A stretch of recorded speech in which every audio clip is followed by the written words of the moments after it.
Bonjour à tous, c'est Pierre.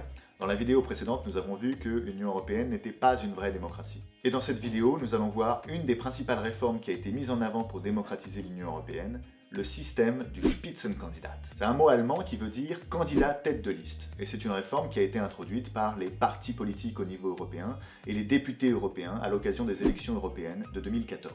L'idée est assez simple. Si les votes des citoyens sont trop nationaux, il faut leur donner un enjeu au niveau européen. Et cet enjeu, c'est la désignation du président de la Commission européenne. Dans le système actuel, le président de la Commission européenne est désigné en deux étapes.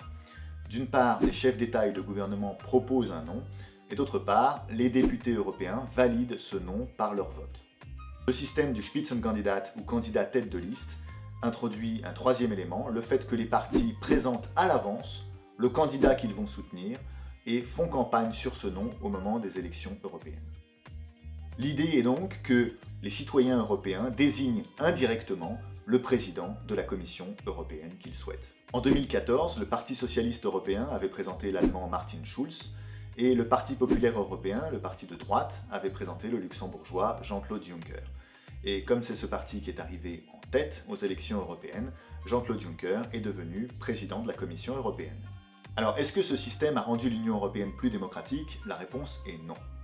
Même si je ne vous connais pas, je sais que la plupart d'entre vous ne sont pas allés voter aux élections européennes, et ceux qui sont allés voter aux élections européennes ne sont certainement pas allés voter en ayant en tête le nom d'un potentiel président de la Commission européenne.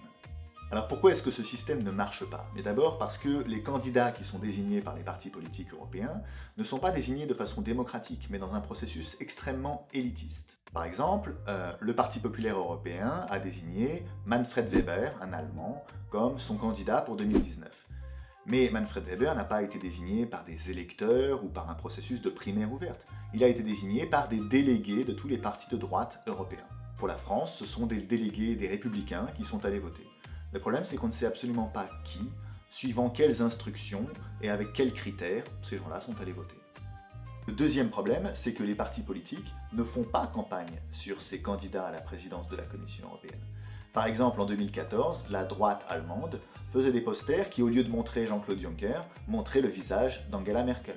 Et en définitive, le président de la Commission européenne actuelle doit bien plus son poste à des manœuvres d'appareil auprès des leaders de la droite européenne qu'à son hypothétique popularité auprès des citoyens européens. Le dernier problème, c'est que le PPE est quasiment sûr d'arriver en tête aux élections européennes, car c'est lui qui regroupe le plus de grands partis européens. Et en définitive, on a remplacé un système élitiste où ce sont les chefs d'État et de gouvernement qui désignent le président de la Commission européenne, par un système élitiste dans lequel ce sont les chefs de la droite européenne qui décident. Voilà, c'est tout pour aujourd'hui, et dans une prochaine vidéo, nous allons parler d'une autre proposition de réforme, les listes transnationales.